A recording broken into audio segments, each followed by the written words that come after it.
Hello friends, welcome back to my channel. आप सभी का मेरे चैनल पर एक बार फिर स्वागत है। और हमेशा की तरह आज हम फिर आपके लिए कुछ नए टिप्स एंड ट्रिक्स लेकर आए हैं जो आपके घर के कामों के साथ साथ किचन के काम भी आसान करेंगे। तो चलिए फ्रेंड्स, टाइम को वेस्ट किए बिना ही आज की जो टिप्स है उसको हम स्टार्ट करते हैं। उससे पहले अगर आप मेरे चैनल पर नए हैं तो चैनल को सब्सक्राइब कर बेल आइकन ज़रूर प्रेस कर दीजिए। तो फ्रेंड, जो मेरी पहली टिप्स है वो इस तरह से साबुन को लेकर है। तो वो कोई भी साबुन हो। तो देखिए, मैंने ये नहाने वाला साबुन ले लिया है। तो अक्सर क्या होता है ना कि जब भी हम नहाने वाला साबुन यूज़ करते हैं तो वो छोटा हो जाता है। और अगर छोटा हो जाता है तो उसको ऐसे उठाने में काफ़ी हमको परेशानी होती है। तो साबुनदानी में से हम उसको जल्दी से निकाल नहीं पाते हैं क्योंकि वो छोटा हो जाता है और फिर वो अंदर ही रह जाता है। अगर हम निकालने की कोशिश भी करते हैं तो उसमें चिपक जाता है। ऐसे टाइम पे आपको ये वाली टिप ज़रूर काम आने वाली है। आपको क्या करना है, कोई भी पुराने बॉटल का एक इस तरह से ढक्कन ले लेना है और आपको ढक्कन लेकर साबुन को पीछे से इस तरह से सेट कर रख देना है। देखिए, उससे क्या होगा ना कि जो साबुन है थोड़ा सा ऊपर हो जाएगा और आसानी से आप इसको यूज़ भी कर पाएंगे और रख पाएंगे। क्योंकि कई बार क्या होता है फ्रेंड्स कि जब हमारा जो साबुन होता है ना नहाने वाला, वो छोटा हो जाता है, तब हम उसको नहाने के लिए यूज़ नहीं कर पाते हैं क्योंकि उसको हमको उठाने में काफ़ी परेशानी होती है। तो उस टाइम पे आप ये वाली ट्रिक इस्तेमाल कीजिए, पीछे से ढक्कन को लगा दीजिए, अंदर सेट कर दीजिए और उसको आप आसानी से यूज़ कर पाएंगे। तो आप चाहे तो उसको अपने वॉश मशीन के यहाँ पर भी रख सकते हैं क्योंकि क्या होता है ना कि साबुन छोटे होने के चलते कई लोग उसको यूज़ करना पसंद नहीं करते हैं और फिर क्या करते हैं कि उसको वॉश मशीन के यहाँ रख देते हैं हाथ धोने के लिए। तो देखिए फ्रेंड्स, अगर आप भी अगर वॉश मशीन के यहाँ रखना चाहते हैं तो पीछे से एक ढक्कन लगा दीजिए और इसको आसानी से आप यूज़ कर पाएंगे। क्योंकि कई बार हमारे पास लिक्विड सोप नहीं रहता है यूज़ करने के लिए, ख़त्म हो जाता है। तो हम क्या करते हैं ना कि इस तरह से साबुन छोटा होता है तो उसको यूज़ करने के लिए निकाल देते हैं। और कई लोग आज भी इस तरह से ये वाली ट्रिक इस्तेमाल करते हैं। लेकिन जब आप उसमें ढक्कन लगा देंगे तो आपको ये यूज़ करने में काफ़ी आसानी हो जाएगी। इसलिए ये बहुत ही अच्छी ट्रिक्स है फ्रेंड्स। आपके पास जब भी छोटा साबुन हो जाए तो आप ये वाली ट्रिक ज़रूर इस्तेमाल कीजिएगा। आई होप फ्रेंड्स कि जो ट्रिक्स है आप लोग के लिए ज़रूर यूज़फुल लगी होगी। तो चलिए बढ़ते हैं अपने नेक्स्ट टिप की ओर। तो फ्रेंड्स, जो मेरी नेक्स्ट टिप है वो इस तरह से ऑनलाइन शॉपिंग जब हम करते हैं तो उसकी बैग को लेकर है। कई बार क्या होता है ना कि हम जब ऑनलाइन शॉपिंग करते हैं, ऑनलाइन कुछ मंगाते हैं, कोई भी चीज़ मंगाते हैं, तो अक्सर हमको ऐसी बैग्स मिलती रहती हैं जिसको हम कबाड़ समझकर, वेस्ट समझकर फेंक देते हैं। तो अगर आप भी ऑनलाइन शॉपिंग करते हैं और इस तरह से आपके घर में बहुत सारी बैग्स पड़ी हुई है या फिर उसको फेंक देते हैं तो आगे से इसको बिल्कुल मत फेंकिएगा। हम आपको बहुत ही अच्छा तरीका बताने वाले हैं इसको यूज़ करने का। इसको यूज़ करके आपकी जितनी प्रॉब्लम्स है सब सॉल्व हो जाएगी। क्योंकि कई बार ऐसा होता है कि हमको जब ज़रूरत पड़ती है ना तो कोई चीज़ हमको टाइम पर या समय पर मिलती नहीं है। ऐसे टाइम पे आपको ये वाली जो ट्रिक्स है वो बहुत ही काम आने वाली है। आपको क्या करना है, किस तरह से जो आपके घर में बैग्स है उसको ले लेना है। तो अभी एक ही बैग को यूज़ करके दिखा रही हूँ। तो जो प्रोसीजर हम एक बैग पे करने वाले हैं, आप बाकी बैग को भी इसी तरह से इस्तेमाल कर सकते हैं। तो उसके लिए हम क्या करेंगे फ्रेंड्स, देखिए मैंने इस तरह से एक बैग को ले लिया है। सबसे पहले तो उसके ऊपर जो पर्ची होती है उसको हम निकाल के हटा देंगे और उसके बाद उसको हम काटेंगे बिल्कुल भी नहीं, उसको ऐसे ही रहने देंगे। इसके बाद क्या करना है फ्रेंड्स, आपको एक सीज़र ले लेनी है। तो सीज़र के मदद से आप क्या कीजिएगा, ऊपर का जो पोर्शन है ना जो एक्स्ट्रा निकला हुआ है उसको हमको काट देना है। तो देखिए, मैं सीज़र की मदद से आपको दिखाती हूँ कि आपको किस तरह से काटना है। देखिए, हमको एक ही साइज़ में इस तरह से इसको काट देना है। तो देखिए, हमने इसको काट दिया। अब हम क्या करेंगे, इसको मोड़ देंगे और मोड़ कर फिर हमको इसको छोटी सी कटिंग करनी है। तो देखिए फ्रेंड्स, कटिंग आप कहाँ से करनी है, ऊपर से थोड़ा सा पोर्शन छोड़कर थोड़ा सा नीचे आकर आपको बीच में ही इक्वल साइज़ में देखिए इस तरह से सर्कल में काट लेना है। देखिए इस तरह से आप देख रहे हैं ना, हाँ इस तरह से आपको शेप बनानी है। तो देखिए फ्रेंड्स, ये बहुत ही अच्छा शेप बन गया है। अब देखिए इस तरह से हमने इसको काट लिया है। तो हम क्या करेंगे, ये जो पॉलीथीन है ना इसको उल्टा कर देंगे। ये उल्टा करना बहुत ही ज़रूरी है क्योंकि आप देख रहे हैं कि अंदर से जो पोर्शन था ना वाइट कलर का, उसमें काफ़ी जगह पर पॉलीथीन्स लगी हुए हैं। तो हमको क्या करना है, इस तरह से इसको उल्टा कर देना है ताकि जो भी उसमें ऊपर एक्स्ट्रा पॉलीथीन्स लगी थी वो सब ढक जाएगी। आप चाहे तो उसको काट के फेंक भी सकते हैं, लेकिन मैंने नहीं काटा क्योंकि उसमें भी हमको बहुत से सामान रखने के लिए काम आएगा वो। तो देखिए इस तरह से आप उल्टा कर देंगे तो आपका एक बहुत ही अच्छा इस तरह से एक कैरी बैग बन के रेडी हो चुका है, जिसको आप मार्केट में लेके जा सकते हैं, कोई भी सामान खरीद सकते हैं। क्योंकि आप जानते हैं ये बहुत ही मजबूत होता है, ये जल्दी फटता बिल्कुल भी नहीं है। तो आप इस तरह से घर में ही छोटी छोटी कैरी बैग जो है वो बना कर रख सकते हैं।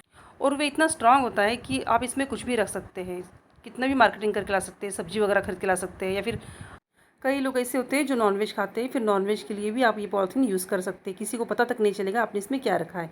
आई होप फ्रेंड्स की जो ट्रिक्स है आप लोग के लिए यूज़फुल होगी।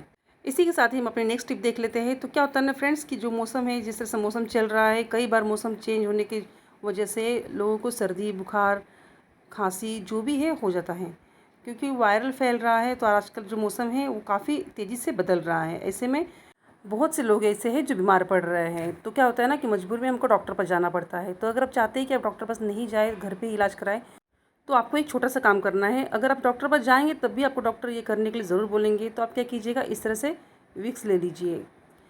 कई बार क्या होता है, हमारे पास स्टीम वाली जो मेडिसिन होती है वो बिल्कुल भी नहीं होती है। तो ऐसे में आप क्या कर सकते हैं कि इस तरह से जो विक्स है उसको ले सकते हैं। और वो जो स्टीम वाली मेडिसिन होती है बहुत ही महंगी पड़ती है, तो उससे अच्छा है कि आप ये वाले जो सॉल्यूशन है उसको यूज़ करें। आपको क्या करना है, इस तरह से गर्म पानी को ले लेना है स्टीम लेने के लिए, जैसे हम नॉर्मली लेते रहते हैं। उसके बाद आप क्या कीजिए, जिस तरह से मेडिसिन डालते हैं इसमें, उसी तरह से इसमें आपको थोड़ा सा विक्स डाल देना है।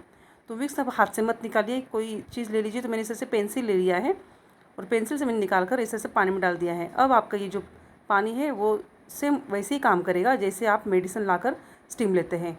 तो इससे क्या होगा ना कि आपका तो पैसा तो बचेगा ही, उसके बाद आपको काफ़ी रिलीफ होगा। आप एक बार इसको घर पे ट्राई ज़रूर करके देखिएगा। इस तरह से विक्स को ही घर पे यूज़ करके स्टीम ले सकते हैं, क्योंकि कई बार ऐसा होता है कि हमारे पास मेडिसिन नहीं होती है और आपको अगर स्टीम की ज़रूरत पड़ती है, तो आप ये वाला ट्रिक इस्तेमाल करके घर पे ही आराम से स्टीम ले सकते हैं।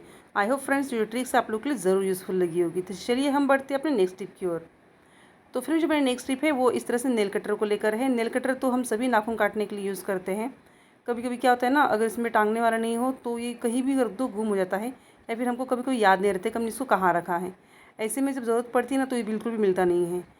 तो आप क्या कीजिएगा, अगर मान लीजिए आपके पास भी नेल कटर है और आपके जो नेल कटर है उसके ऊपर का जो टांगने वाले वो टूट गया है, हैंग करने वाला, तो कई लोग क्या करते हैं इसमें धागा बांध के रख देते हैं। आप धागा भी बांध के रख सकते हैं, लेकिन मैं आपको एक बहुत अच्छा तरीका बताने वाली हूँ जिससे आप इसको आसानी से कहीं पर भी हैंग करके रख सकते हैं। आपको कुछ नहीं करना है, बस आप एक सेफ्टी पिन ले लेनी है। तो देखिए मैंने इस तरह से एक सेफ्टी पिन ले लिया है। अब हम क्या करेंगे ना फ्रेंड्स, ये जो ऊपर वाला जहाँ से हैंग करने वाला होता है ना, वहाँ पर हम सेफ्टी पिन को इस तरह से लगा देंगे। देखिए इस तरह से, क्योंकि इसका जो हैंग करने वाला है वो टूट चुका था, तो मैंने इसमें धागा बांध के रखा था, तो धागा भी टूट गया। तब मैंने ये वाली टिप्स यूज़ की। तो देखिए आप क्या कीजिए, आप भी अगर पिन यूज़ कर लीजिए और पिन से ही आप इसको हैंग करके रख दीजिए। और ऐसी जगह हैंग कीजिएगा जहाँ पर आपको वो आसानी से दिख जाए और आप उसको आसानी से यूज़ भी कर पाएँ।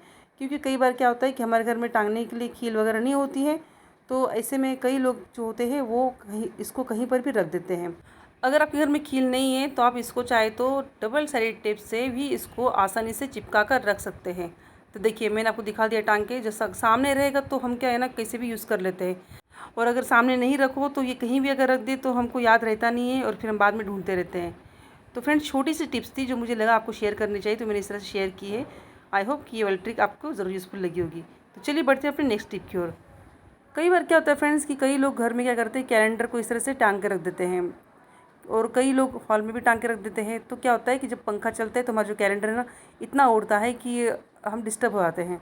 या फिर कई बार क्या होता है कि जिसका जो कैलेंडर होता है ना, उड़ते उड़ते पीछे हमारा जो दीवार है वो काफ़ी गंदा हो जाता है। दीवार पे आप देखिए होंगे, नोटिस कीजिएगा, एक निशान पड़ जाता है कैलेंडर के हिलने की वजह से। लेकिन कैलेंडर लगाना भी हमारे लिए ज़रूरी होता है, तभी तो हमको पता चलेगा कि आज कौन सी डेट है और कौन सा दिन है। तो फ्रेंड्स अब क्या कीजिएगा, अगर आप घर में कैलेंडर लगाए हैं तो आप इस तरह से डबल साइडेड टेप ले लीजिए। तो आपको टेप लेकर टेप को 2 कट इस तरह से कर लेने हैं, छोटे छोटे पीसेस कर लीजिए काट के। अब हम क्या करेंगे, जहाँ पर हम कैलेंडर लगाए हैं उसके पीछे दीवार पे आपको टेप को इस तरह से चिपका देना है, जैसे कि मैं आपको दिखा रही हूँ। देखिए मैंने दोनों साइड से इस तरह से टेप को चिपका दिया है। देखिए फ्रेंड्स इस तरह से आपको चिपका देना है। उसके बाद आप क्या कीजिए, आपका जो कैलेंडर का लास्ट वाला पेज है उसको आपको दीवार में चिपका देना है। तो ये जो हम टेप लगाए हैं ना उसमें ही हम इस कैलेंडर को इस तरह से सेट कर देंगे, ताकि ये जो कैलेंडर है वो उड़े बिल्कुल भी नहीं। और अगर उड़ेगा भी तो ये बजेगा भी नहीं और हमारा जो दीवार है वो ख़राब नहीं होगा, एक ही जगह पर हमारा जो कैलेंडर है वो सेट रहेगा। तो चलिए फ्रेंड्स इसी के साथ ही आज की जो वीडियो है उसको हम यहीं एंड करते हैं। और मुझे कमेंट करके ज़रूर बताइए कि आपको कौन सी टिप्स अच्छी लगी और कौन सी टिप्स आपको पहले से ही पता थी। तो चलिए फ्रेंड्स आज के लिए इतना ही काफ़ी था। हम मिलेंगे अपने नए वीडियो में नए टिप्स एंड ट्रिक्स के साथ। तब तक के लिए बाय बाय फ्रेंड्स।